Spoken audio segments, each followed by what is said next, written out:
ઉત્તરાયણ. ઉત્તરાયણ એટલે સૂર્યદેવનો ઉત્તર ગતિમાં પ્રવેશ. પણ ઉત્તરાયણ માત્ર તહેવાર નથી, એ નવા વર્ષની નવી આશાઓનું પ્રતીક છે.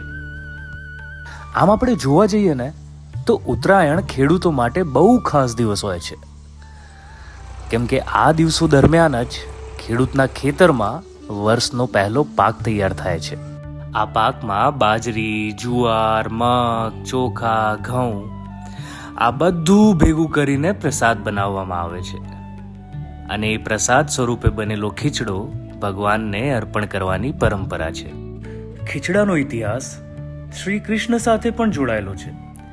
જ્યારે પણ ગોવર્ધન પર્વતની પૂજા થાય ત્યારે ભગવાનને પ્રસાદ સ્વરૂપે ખીચડો અર્પણ કરવામાં આવે છે. જગન્નાથ મંદિરમાં પણ જ્યારે પણ રાજભોગ અર્પણ કરવામાં આવે છે, પણ જો એ રાજભોગમાં ખીચડો ના હોય તો એ રાજભોગ પણ અધૂરો ગણવામાં આવે છે.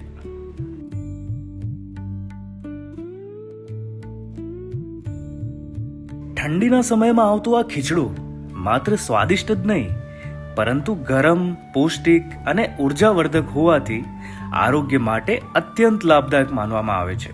થાઇરોઇડના રોગો, પાચન તંત્રના રોગો તથા સ્ટ્રેસ, એન્ઝાઇટી, ડિપ્રેશન આ બધા જ પ્રકારના રોગો જેમ કે મનોરોગોની અંદર પણ ખૂબ જ મહત્વનો ભાગ ભજવે છે.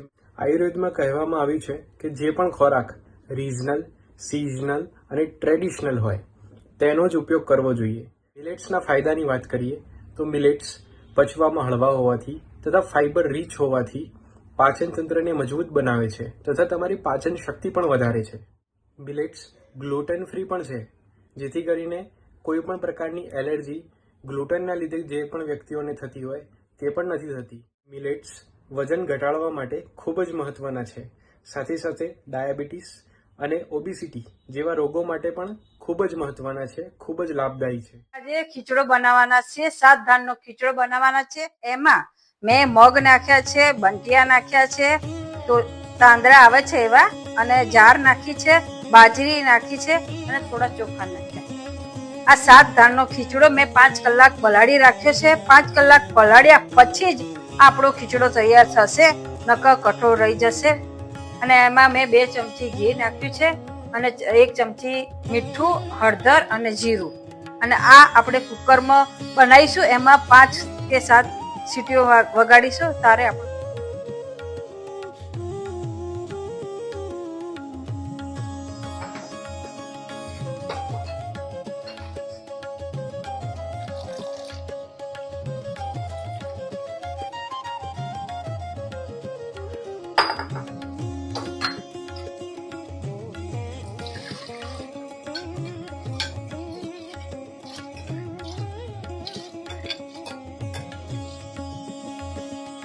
આ 1 ચમચી જીરું નાખું છું અને 1 ચમચી હળદર.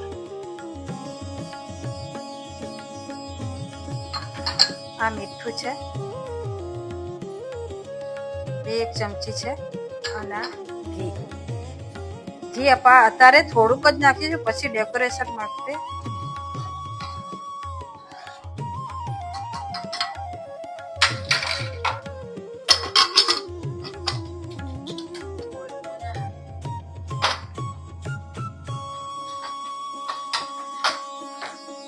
આપણે 7 સીટીઓ વગાડીશું એટલે આપણે ખીચડો તૈયાર થઈ જશે.